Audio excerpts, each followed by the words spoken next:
Hi, my name is Beth Hiley here for Board Game Geek TV at Gen Con 2015. I'm sitting down again with Kevin Brusky of Ape Entertainment? Ape Games. Ape Games. And you brought us a fabulous prototype copy here of The Great Dinosaur Rush. Great Dinosaur Rush is a new game by Scott Alms. He did Tiny Epic Kingdoms and several other cool games. This is a game of digging up dinosaur bones and building cool dinosaurs for the museums. This is going to be a hit with the families, I think. It really gives you a chance to be super creative with the way you build your dinosaurs. So. Well, and right before, as you were setting up, you told me a great little story of what you did for the video. Yeah, that's right. I got to go to the Marion Hall of Paleontology in the Houston Museum of Natural Science and for filming the Kickstarter video. It was the most fun I've had doing a Kickstarter video ever.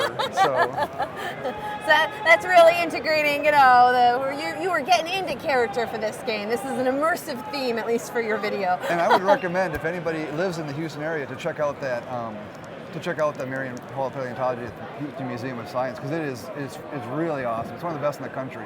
Well, I assume this is also equally awesome. What are we trying to accomplish? It's going to be equally awesome. You start with your paleontologist here off the side of the board, and on your turn, it's suspiciously meeple shaped.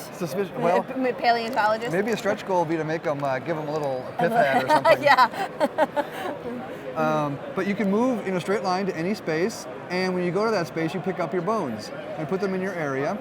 And you'll notice the bones are different colors. There's 5 different colors of bones, and those bones, if you can see here, relate to the different parts of your dinosaur. Like green bones are for your head, the spine, and for your ribs.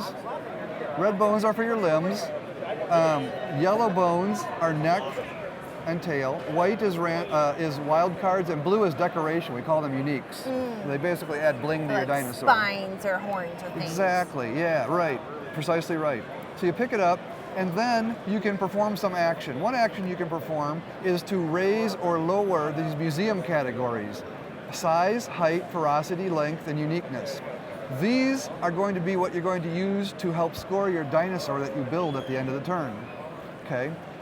You can also perform another action, either good or notorious. Now, back in the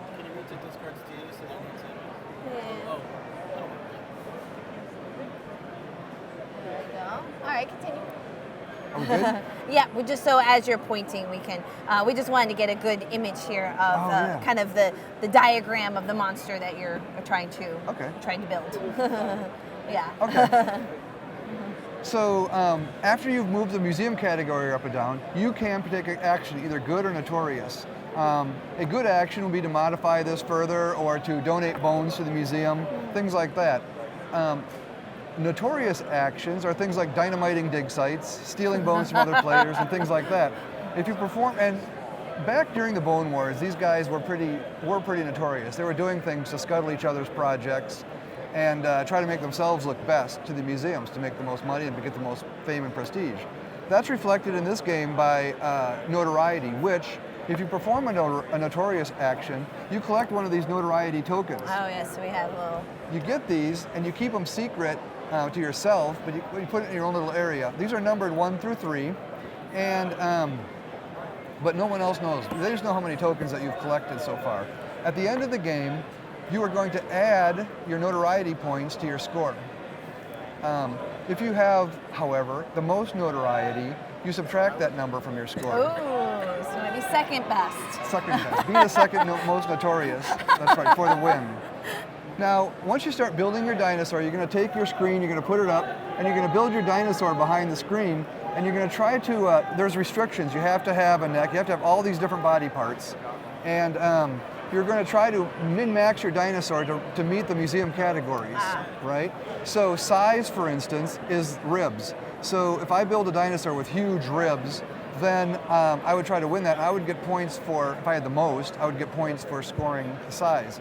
Ferocity, if for instance is head, the biggest head plus the smallest limb. So you add those together, if it's the most, you score ferocity, and so forth all the way through. So each one of these is going to be a shield standing up like this. Yeah, everybody gets their own shield to build their dinosaur behind. We all reveal them, and they say, "Oh, that's cool." You know, I've seen playing this game. I see some awesome designs. People who are far more creative than me, making some great dinosaurs. I know. I imagine even with just pretty, simple pieces here, you could get some pretty interesting patterns. Yeah. Now it looks like you got a couple character cards sitting up there at the top. Yeah, that's right. So at the beginning of the game, this is going to kickstart, by the way, later in August, and we're thinking one of the Kickstarter goals, as like we've already kind of finished the cards, are different paleontologists. You can play as one of these paleontologists or museum curators or one of these roles, actual historical roles, in the game. And they give you a special ability. Oh yeah, let me put this over here. They'll give you some kind of a special ability, like instead of moving in a straight line, for instance, you may now move 2 spaces in any direction. Normally you're restricted to moving in a straight line. And then the card also has historical facts about Annie Alexander in this case. Oh, that's neat. So it's just a little special, and by the way, none of the layout, this is all prototype components, right. None of the layout is actually finished for this. So, and the other type of card is little tiny mini goal cards. So you have these dinosaurs that have part of their skeleton filled in. If when you're building your dinosaur, you have this exact layout for your ribs, for instance, ribs and spine, then you would score 9 points in this case.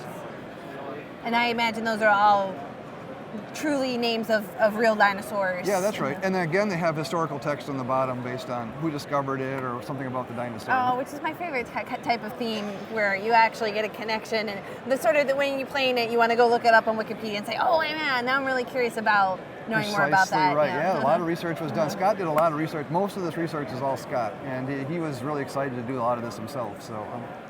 Well, I'm really excited that we don't have to wait too long for this one to come out. Do you have an anticipated date when you think this is going to be available? It will kickstart in August, and so it should be available in spring. All right, fantastic. Well, if you guys are interested in checking them out, it is The Great Dinosaur Rush, put out by Ape Games. Thank you very much. Thank you.